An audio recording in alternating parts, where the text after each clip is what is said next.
नमस्कार दोस्तों, स्वागत है आपके अपने इस YouTube चैनल स्टडी लवर वीकू में। हमने पिछली क्लास में देखा था जब मूल अधिकार के ऊपर हमने चर्चा किया था, और आज हम जो है प्रमुख समितियां जिसके माध्यम से भारतीय संविधान का निर्माण हुआ उसके ऊपर चर्चा करेंगे। हम पहले ही बता चुके हैं आप लोगों को जी, यह डिटेल्स क्लास नहीं होगा, यह फैक्ट बेस्ड क्लास होगा जिसमें हम SSC GD 2023 जो है आगामी एग्जाम उसके उद्देश्य से इसे बना रहे हैं। तो यह एक रिवीजन बेस्ड क्लास है, तो सिर्फ फैक्चुअल बेस ही होगा और जहाँ कंसेप्ट की ज़रूरत पड़ेगी हम वहाँ पे कंसेप्ट आपको देंगे। तो स्टार्ट करते हैं। छोटा सा क्लास होगा यह जिसमें हम प्रमुख समितियाँ के बारे में चर्चा करेंगे। देखिए, जब भारतीय संविधान का निर्माण हुआ तो विभिन्न यह जो भारतीय संविधान सभा थे इन्होंने प्रमुख समितियों के माध्यम से क्या किया था, काम किया था। तो उसमें जो प्रमुख समितियां हैं उसके ऊपर हम चर्चा करेंगे। देखिए, सर्वप्रथम तो हम देखते हैं समिति और एक तरफ उसके अध्यक्ष। संघीय संविधान समिति, क्या संघीय संविधान समिति और राज्य संबंधित समिति, राज्य संबंधी समिति, इसके जो अध्यक्ष थे पंडित जवाहरलाल नेहरू।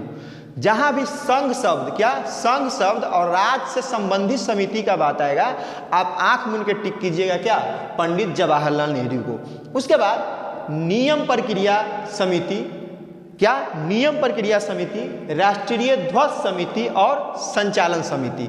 देखिए, बिहारी जो है नियम बनाने में, नियम कानून बनाने में क्या रहता है, बहुत आगे रहता है। झंडा फहराने में भी बहुत आगे रहता है और नियम प्रक्रिया को पालन करवाने में भी बहुत आगे रहता है। तो देखिए, जैसे यह तीनों शब्द आए एक साथ, नियम प्रक्रिया समिति, राष्ट्रीय ध्वज समिति, संचालन समिति और वित्त व स्टाफ समिति, इसके अध्यक्ष कौन थे, डॉक्टर राजेंद्र प्रसाद। मैंने क्या कहा आपको, बिहारी को ज़्यादा पसंद है झंडा फहराना, नियम कानून बनाना, संचालन करना और पैसे का क्या रख रखाव करना। तो जब भी आपको आ जाए क्या, नियम प्रक्रिया समिति कौन होगा, डॉक्टर राजेंद्र प्रसाद, राष्ट्रीय ध्वज समिति इनके भी डॉक्टर राजेंद्र प्रसाद, संचालन समिति इनके भी डॉक्टर राजेंद्र प्रसाद और वित्त व स्टाफ समिति इसके भी कौन होंगे, राजेंद्र प्रसाद। नेक्स्ट आते हैं प्रारूप समिति। देखिए, प्रारूप समिति जो था वो संविधान समिति का प्रमुख भाग में से एक माना जाता है इसे। इसमें कुल 7 सदस्य थे। कितने सदस्य थे, 7 सदस्य थे। और इनके जो प्रमुख अध्यक्ष थे कौन थे, डॉक्टर भीमराव अंबेडकर। कौन थे, डॉक्टर भीमराव अंबेडकर। तो प्रारूप समिति में कितने सदस्य थे दोस्तों, 7 सदस्य और इनके अध्यक्ष कौन थे, भीमराव अंबेडकर। नेक्स्ट आते हैं, देखिए जहां भी अल्पसंख्यक और मौलिक अधिकार की बात आएगी तो हम देखते हैं गांव देहात में सरदार लोग जो है अपने को क्या हितैषी कहते हैं, जो मूल क्या चीज़ का, मूल अधिकार और अल्पसंख्यक के अधिकार का हम क्या लेखा रखे हैं, ठेका लेके रखे हैं। तो उसी प्रकार से मौलिक अधिकार और अल्पसंख्यक अधिकार समिति आएगा तो उसके कौन है, सरदार वल्लभ भाई पटेल। कौन है, सरदार वल्लभ भाई पटेल।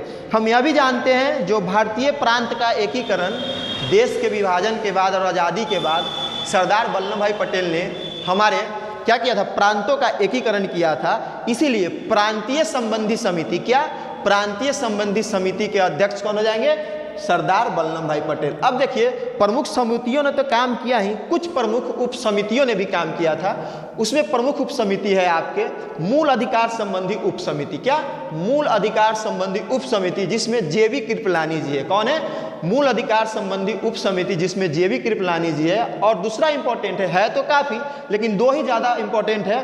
तो हम देखते हैं अल्पसंख्यक संबंधी उप समिति। क्या, अल्पसंख्यक संबंधी उप समिति, इसमें है HC मुखर्जी। कौन है, HC मुखर्जी। देखिए, प्रमुख समितियां में काफ़ी सारी समितियां हैं, काफ़ी सारी उप समितियां भी है, परंतु हमने जो प्रमुख समिति और प्रमुख उप समिति है उसके ऊपर चर्चा किया है। और एक जो क्वेश्चन बनने की संभावना होती है, जो संविधान सभा के संवैधानिक सलाहकार कौन थे, क्या था, संविधान सभा के संवैधानिक सलाहकार कौन थे, तो वह BN राव थे।